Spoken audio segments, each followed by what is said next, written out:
নিশ্চয়কৈ ক'ব লাগিব আজি যিহেতুকে মহাশিৱৰাত্ৰি আৰু মহাশিৱৰাত্ৰি উপলক্ষে আজি দেশৰ ভক্ত প্ৰাণ ৰাইজ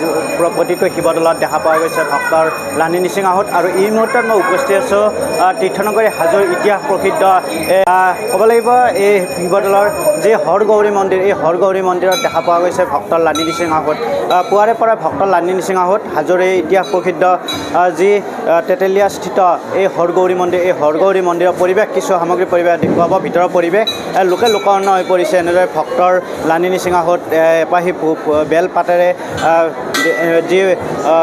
মহাদেৱক আৰাধনা কৰাৰ দেখা পোৱা গৈছে লোকে লোকাৰণ্য হৈ পৰিছে ভিতৰৰ পৰিৱেশ দেখুৱাইছোঁ ক'ব লাগিব ইতিহাস প্ৰসিদ্ধ এই ঐতিহ্যমণ্ডিত হৰগৌৰী মন্দিৰত এতিয়া দেখা পোৱা গৈছে পুৱাৰে পৰা ভক্তৰ লানি নিচিঙাহঁত ভক্তৰ উত্তৰ পূৰ্বাঞ্চলৰ প্ৰতিটো প্ৰান্তৰ ভক্তৰ লানি নিচিঙাহঁত কিছু পৰিৱেশ দেখুৱাব এনেদৰে ধূপ দ্বীপ নৈবদ্যলৈ এনেদৰে ভক্তৰ লানি নিচিঙাহঁত দেখা পোৱা গৈছে দেখুৱাইছোঁ আমি পোনপটীয়াভাৱে এনিভাৰ-20 পৰা পুৱাৰ পৰিৱেশ এনেদৰে পুৱাৰে পৰা এনেদৰে ভক্তৰ লানি নিচিঙাহঁত মহাদেৱক এনেদৰে আৰাধনা কৰাৰ বাবে এনেদৰে ভক্তপ্ৰাণ ৰাইজ আহি উপস্থিত হৈছে আমি কথা পাতিবলৈ যত্ন কৰিম দূৰ দূৰণিৰ পৰা ভক্তপ্ৰাণ ৰাইজ আহি উপস্থিত হৈছে ক'ৰ পৰা আহিছে দাদা যিহেতুকে এখন জাগ্ৰত এখন শিৱদৌল শিৱথান ইতিহাস প্ৰসিদ্ধ পূৰ্ব পৰম্পৰা অনুসৰি চলি আহিছে পূজা পাৰ্বণ কি ক'ব এইখনতো খুব ভাল মানুহে মনত থকা পূজা নহয় অজস্ৰ ভক্ত সমাগম দেখা পোৱা যায় পুৱাৰে পৰা ভক্ত লাগিছে ভক্ত বহুত মানুহ আহে মনত থকা পূজা নহয় মাহাত্ম্য আছে লোকবিশ্বাস আছে লোকবিশ্বাস আছে নিশ্চয়কৈ ক'ব লাগিব যি লোকবিশ্বাস পৰম্পৰা অনুসৰি এই হৰগৌৰী মন্দিৰত এনেদৰে এতিয়া দেখা পোৱা গৈছে লোকে লোকাৰণ্য পৰিৱেশ পুৱাৰে পৰা ভক্তৰ লানি নিচিঙাহঁত ভিন্ন প্ৰান্তৰ ভিন্ন লোক ভক্ত আহি ধূপ দ্বীপ নৈবদ্যলৈ এনেদৰে আগবঢ়াইছে নিজৰ মনৰ কামনা সিদ্ধিৰ এনেদৰে ভক্তই এবাহি বেলপাতৰে এনেদৰে মহাদেৱক আৰাধনা কৰা দেখা পোৱা গৈছে আশীষ লোৱা দেখা পোৱা গৈছে ভক্তৰ লানি নিচিঙাহঁত পুৱাৰে পৰাই কিছু পৰিৱেশ দেখুৱাইছোঁ আমি এনিভাৰ-20 পৰা দৰৱালত আমি কথা পাতিবলৈ যত্ন কৰিম যদি সম্ভৱ হয় অন্য প্ৰান্তৰ ভক্ত এনেদৰে লোকে লোকাৰণ্য হৈ পৰিছে ধূপ দ্বীপ নৈবদ্যলৈ এনেদৰে ক'ৰ পৰা আহিছে বাইদেউ পাটনাৰ পৰা আহিছোঁ প্ৰতি বছৰে আহে কেনেকুৱা লাগিছে মই এইবাৰ প্ৰথম আহিছোঁ যিহেতুকে এইখন এখন জাগ্ৰত শিৱথান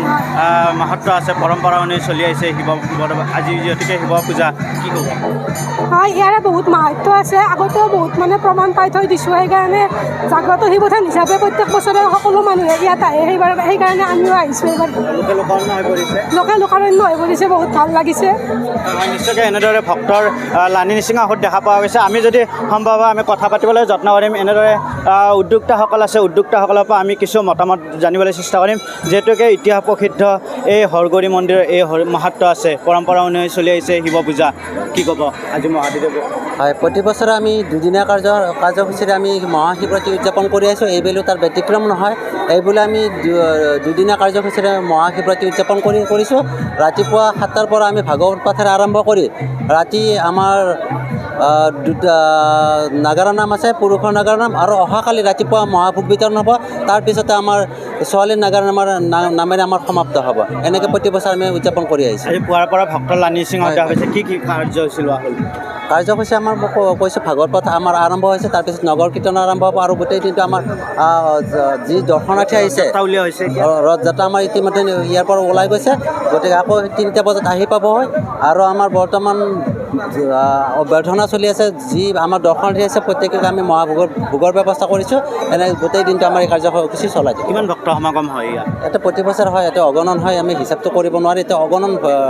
ভিৰ হয় এইবাৰ আমাৰ বেছি হ'ব কাৰণ মন্দিৰটো আমি 9 ৰূপে আমি সাজি উলিয়াইছোঁ আৰু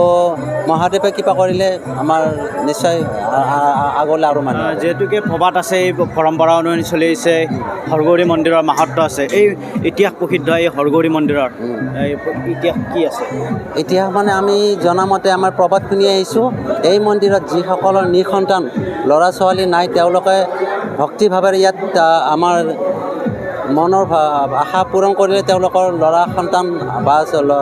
সন্তান ইয়াত প্ৰাপ্তি পায় বুলি আমি প্ৰবাদ শুনি আহিছোঁ সেই বিশ্বাস অনুসৰি আমি অগণন ভক্তৰ ইয়াত ভিৰ হয় প্ৰবাদ আছে আৰু প্ৰবাদ আছে আৰু ইয়াত প্ৰমাণো আছে কাৰণ আমি এই মন্দিৰটো নিৰ্মাণ কৰোঁতে বহুত টকাৰ খৰচা হৈছে, তাত আমাৰ ৰাইজৰ অৰিহণা মানে চব দৰ্শনাৰ্থীৰ অৰিহণা আছে। তেনেকুৱা ব্যক্তিসকল আহি পেলাই আমাৰ ইয়াত তেওঁলোকৰ দান বৰঙণি আগবঢ়াইছে। আজি তাৰ বাবদ আমি এনেকুৱা সুন্দৰভাৱে আটক ধুনীয়াকৈ এটা মন্দিৰ আমি গঢ়ি উঠিবলৈ আমি সাজু। আমি নিশ্চয়কৈ ধন্যবাদ জনাইছোঁ উদ্যোক্তাসকলক। আমি দেখুৱাই আছোঁ পোনপটীয়াভাৱে লোকে লোকাৰণ্য হৈছে পুৱাৰ ভাগৰ পৰিৱেশ। এনেদৰে ভক্তৰ লানি নিচিঙাহঁত দেখা পোৱা গৈছে। এনিভাৰ 24 দৰহলা মই পোনপটীয়াভাৱে দেখুৱাইছোঁ লোকে লোকাৰণ্য পৰিৱেশ। এনেদৰে ভক্তৰ লানি নিচিঙাহঁত ধূপ দীপ নৈবদ্যলৈ আশীষ লৈছে। এনেদৰে ভক্তসকলে